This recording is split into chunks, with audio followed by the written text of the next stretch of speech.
got out of control for the past few months. I'm hoping from now on to be a lot more consistent with your reading, and the readings will be published on time, if not early, before the new month. Okay, so I'm hoping to reconnect with you, and thank you for those who are still sticking around and watching. So first off, the way this reading is going to go for this month, maybe for next month as well. I've chosen to do the audio recording mainly because it is easier on me. I have to do, 12 of these, and then in the past months I've tried to do a mid-month reading too, so energetically it was very, very, very taxing. It was very tiring to do, and it was also quite time consuming. So I'm hoping to reduce the time in which I do the general reading, and I'm hoping to find a strategy that works best for me. So this is my compromise here. What I'm going to do is I have already laid out the spread. I'm going to extract 4 important messages for you, and then we're going to unpack these messages and talk about, in which areas of your life it's affecting, okay? So the first message that I am seeing here is they're saying realistic expectation. And I feel this is going to be playing out in the work sector, in your family planning sector. And realistic expectation basically means curbing our sense of illusions or delusions and trying to aim for a more practical route, a more practical solution based on where we are right now. It doesn't mean that, we have to let go of our dreams and our aspirations. It basically means maybe we're not there yet, it'll come later, but for now, let's focus on the here and now. Looking at what's in front of you and narrowing your scope a little bit so that you're able to solve what's in front of you. And then later on, it's sort of like we'll cross that bridge when we get there, okay? Breaking up the work, breaking up the worries, breaking up the problems into more manageable pieces so that you can tackle them rather than letting them overwhelm you, okay? So realistic expectations, realistic solutions. The second message here, it's actually really, really beautiful. They are saying loving companion. So you have a lot of love, a lot of family support, a lot of people in your midst that you can turn to, that you can, seek that emotional fulfillment from, and it give you a lot of emotional support. Friends are out there, people are out there. I feel though a lot of the times you are too proud to ask for help. Okay, you are, fire signs in general like to be independent. They don't like to weave a sob story and have other people feel sorry for them. So they're just saying here, there isn't any shame in asking for help. And especially if you've got such amazing people around you, it is really important to, ask for help. Okay. I feel like I feel like they will be more than happy to assist in any way they can. And I don't feel that you're abusing it or anything like that. So definitely ask for help if you can.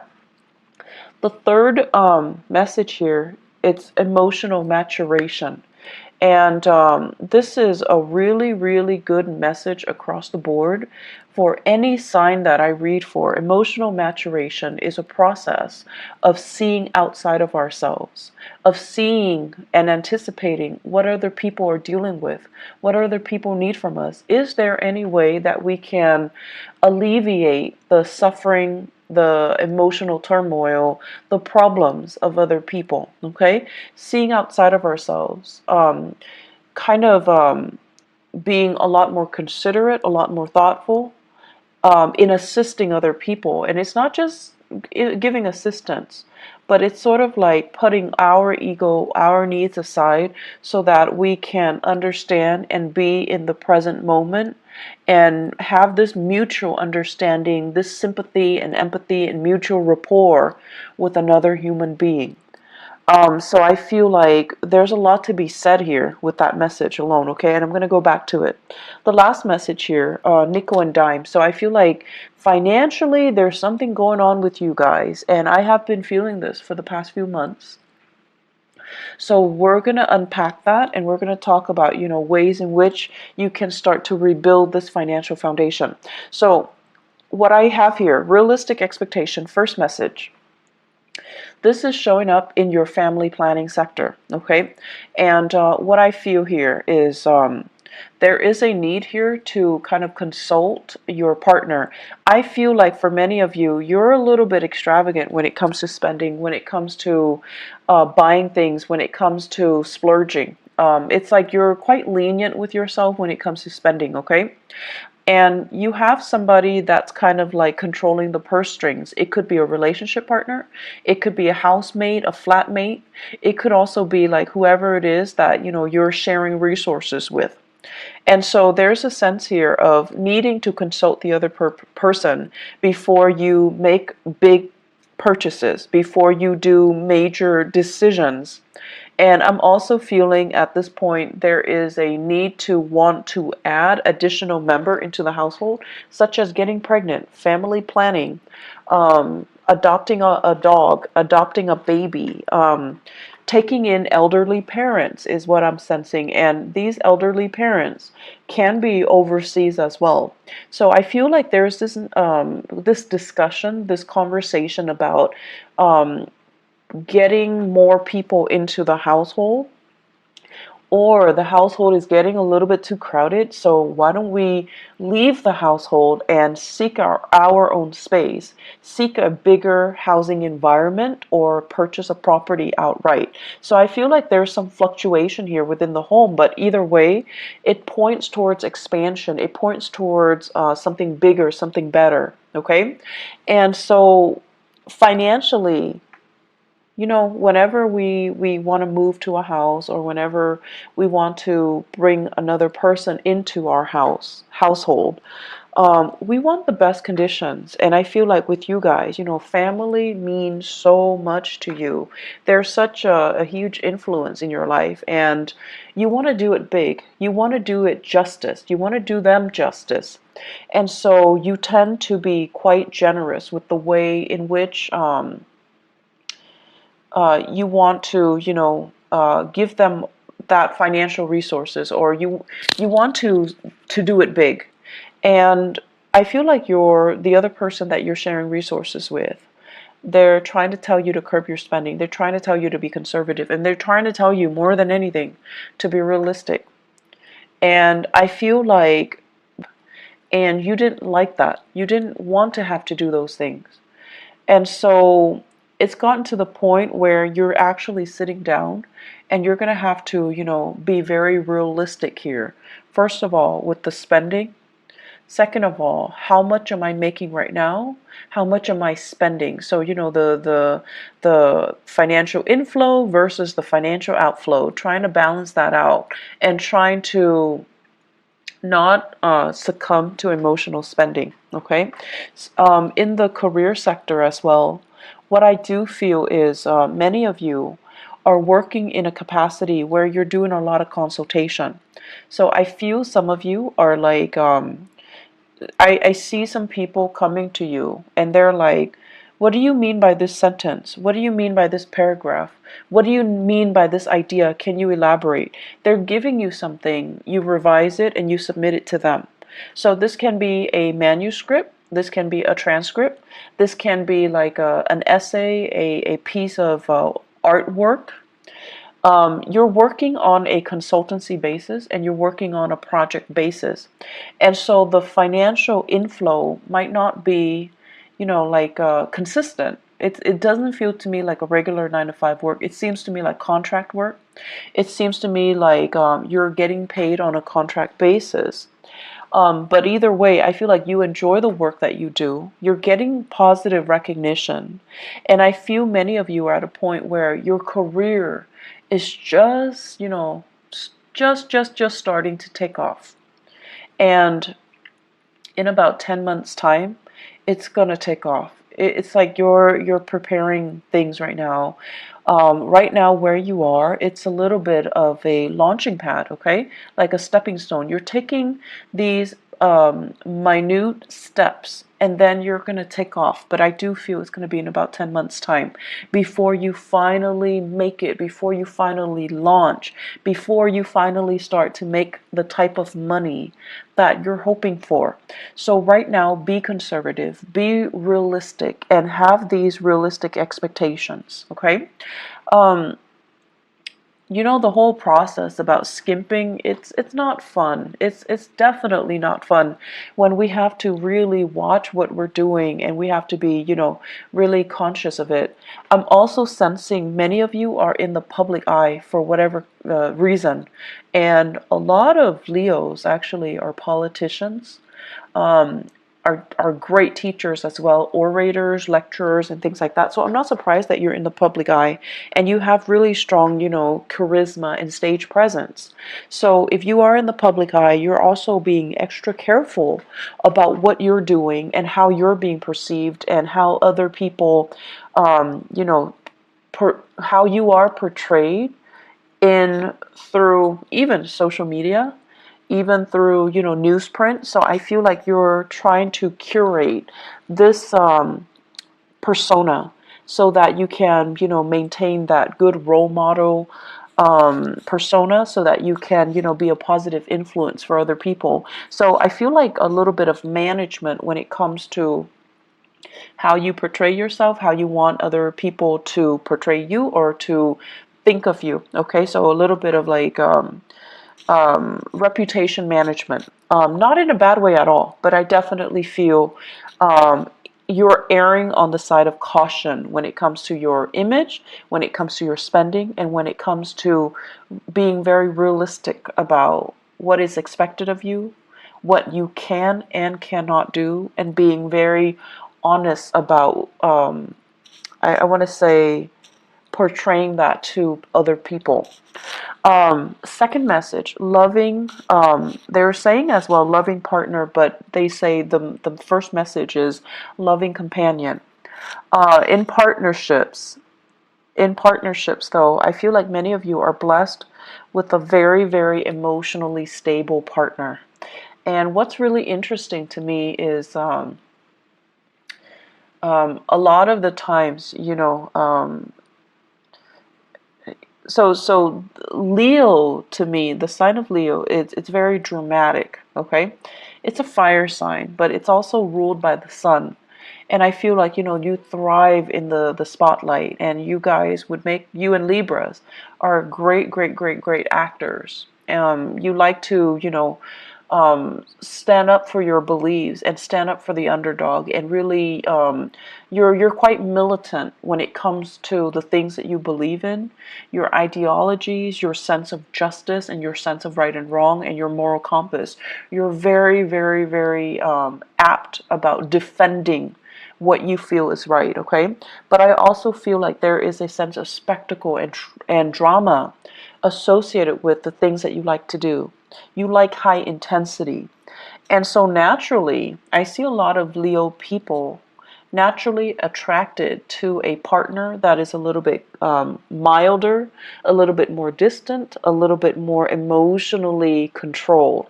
And I feel like you're naturally drawn to these people because of differences. But you're also drawn to them because I feel like they make you feel stable when you're interacting with them. They calm you down. They help to really, really mellow you out. And they, because they're so calm and so cool and collected, they're naturally drawn to your energy. They're naturally drawn to that sense of drama and passion. And there's just immense chemistry. So you have a partner here that is very, very like it's like a calm lake, okay? Someone who's really, really, really, really calm, and they're great under pressure, and they never act out of character. They never break that facade, which I think is really admirable.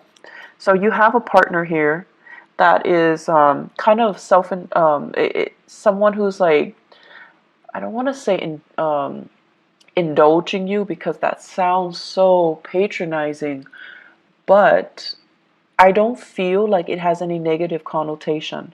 So, for example, I see you guys excitedly, coming home, and you have this latest project, this latest idea that you want to implement, and you're like, talking a mile a minute, excitedly gesturing and telling your partner about everything that you experience and what you're planning to do.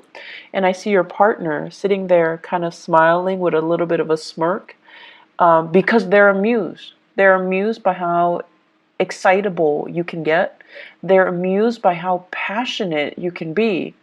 And they're amused by how, totally immersed you are when you are passionate about something. I feel like that's why they're really, really drawn towards you guys. And you know how when you watch children, when they're really, really immersed in something, they're like so happy. They're just so pure, and just all you see is this ball of joy.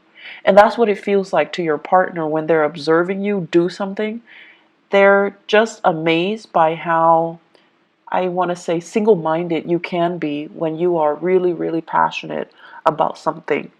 And so you've got a partner that is really emotionally supportive. You've got a partner that is, it's like they're willing to go above and beyond just to capture that moment, just to, sustain or recreate, or to maintain that moment so that you can be so happy. Okay, like they love seeing that in you, and they're willing to jump through hoops to make it happen, just to realize your dreams, just to make you constantly that happy. For many of you, I feel here you have a water sign, a Pisces, Cancer, Scorpio. This is a person that is really, really, really grounded. They love you, they support you, and they don't feel threatened at all by your achievement. So, needless to say, I just feel like a good partner should never feel threatened. A good partner should always emotionally support us from behind the scenes if they need to, okay? But some couples, it's really difficult for them to share the spotlight. But I feel with your relationship partner, you've got somebody that is really, really, really willing to get their hands dirty, willing to, like, make it through with you, willing to, go through thick and thin with you. So you've got somebody who is really amazing by your side. For others of you, I feel here an earth sign, okay? So a Taurus, a Virgo, or a Capricorn. And I'm sensing like, so if it's an earth sign, the tendency is like this.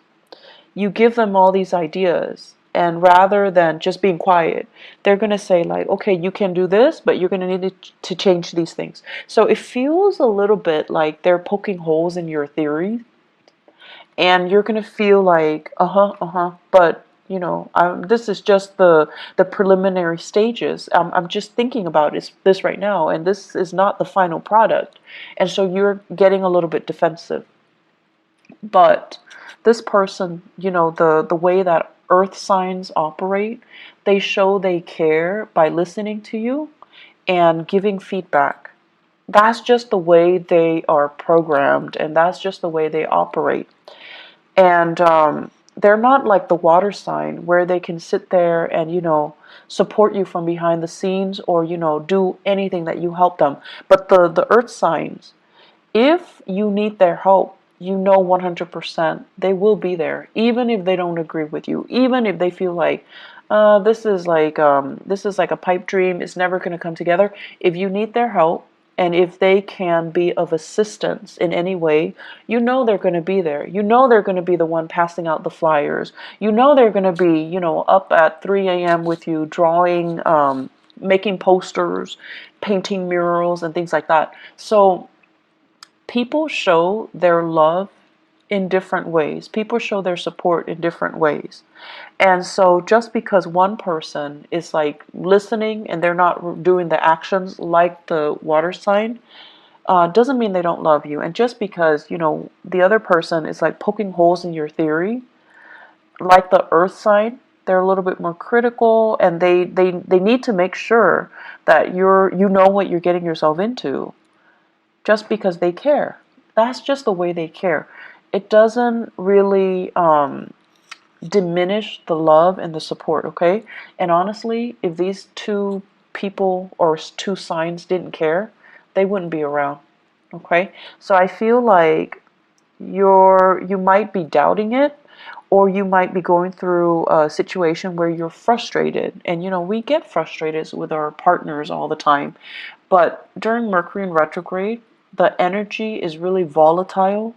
So it is important for us to really put ourselves in other people's shoes, and especially learn to put ourselves in our loved ones' shoes and see how they feel about us, and see how they're trying to show they care through the ways that they can support you, or the things that they can help you with. Okay, so I feel like you've got someone who's really loving by your side.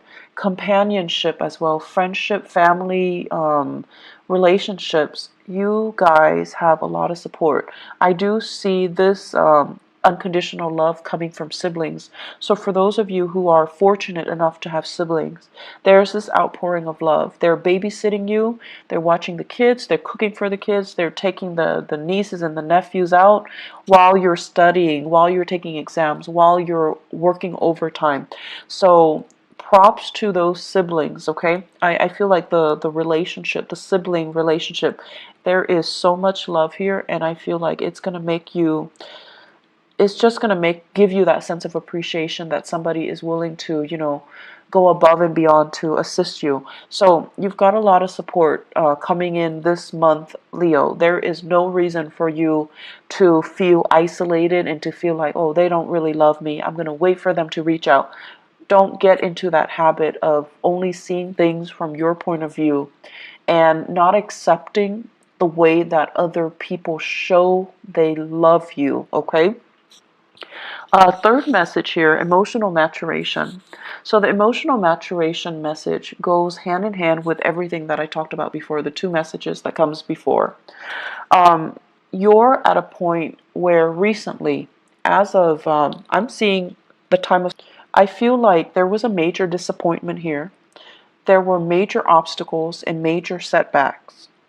I feel it playing out in your career sector. And I'm feeling it playing out, first of all, let me see, education sector, higher education, okay?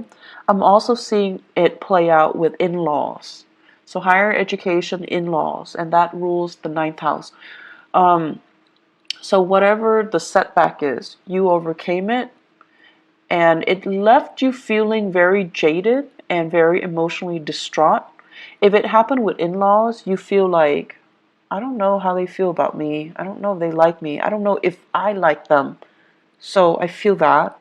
If it happened in the higher education sector, I feel like you feel disillusioned. You feel like, is this the right field? Am I going to be able to get a good job? I've invested so much time. Am I going to be able to, am I still in love with the work? Am I still in love with the profession? Am I still in love with the subject matter to be doing it for the rest of my life?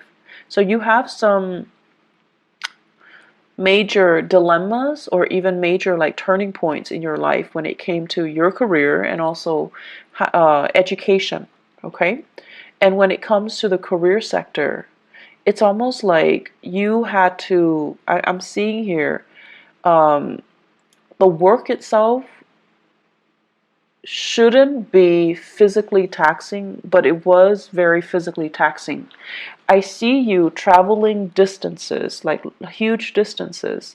I'm seeing you operating or working on uneven terrain in areas that are like, it's like you have to be the one to create that trail.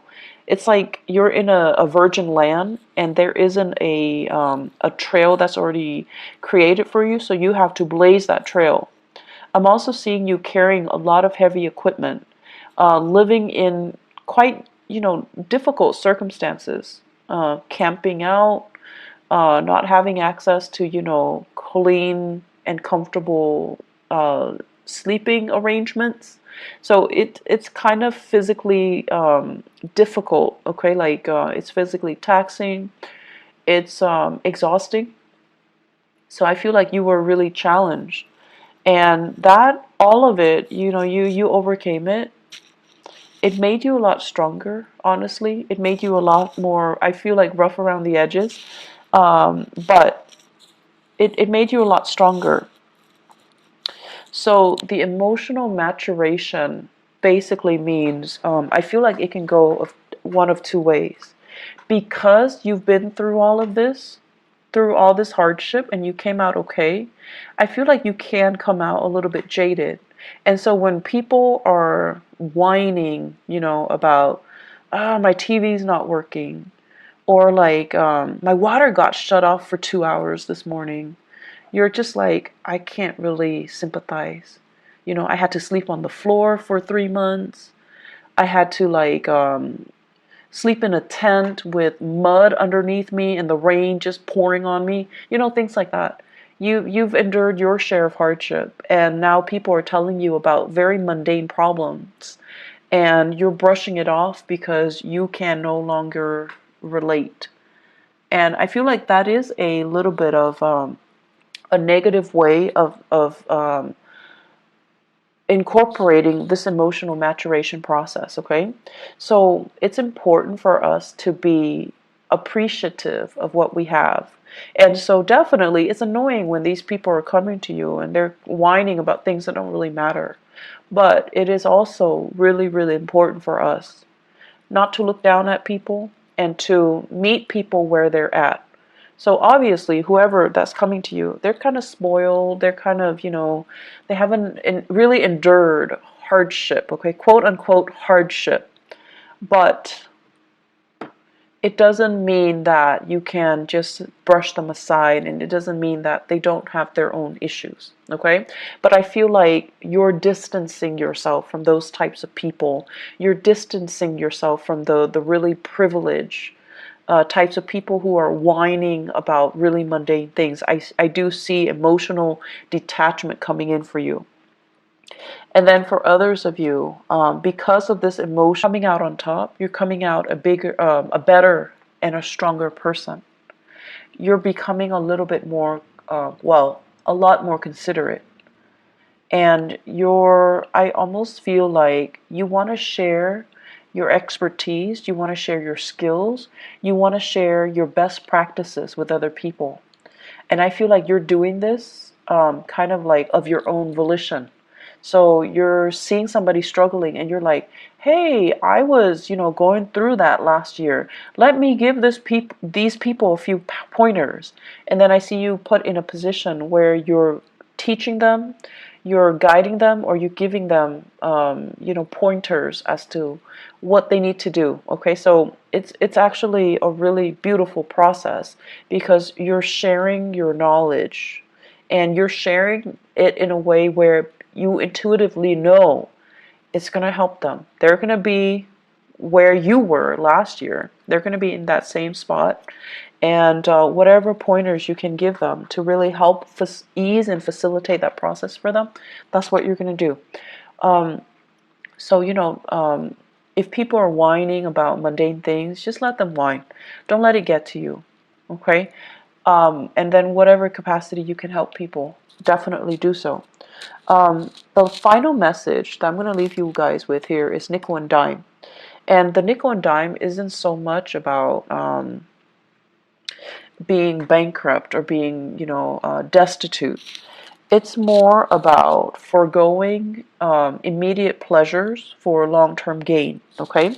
So you're really, really, really, really thinking about, I feel many of you, the way that you're thinking about money is definitely going to change for the next 10 months. And the way in which I feel like your framework regarding money as a means to an end and not an end in itself. And I know that sounds really cliche, but it needs to be said. Because I feel like there was a lot of money wasted. A lot of money wasted for the past 3 years, and I feel like some of you know exactly what I'm talking about. Money that came really fast, they left your hands really fast. And I also feel as well, um, let me see, money that you thought was going to be around forever and ever and ever. Money that it's like it's like a bottomless well, okay? You need it, it's there. You need it, it's there. Or the work situation was so prosperous. You worked and there's that paycheck, but something happened. And then the supply of money or the consistency just wasn't, it's no longer here anymore. And so you're really, really thinking about the building blocks for your future wealth and prosperity.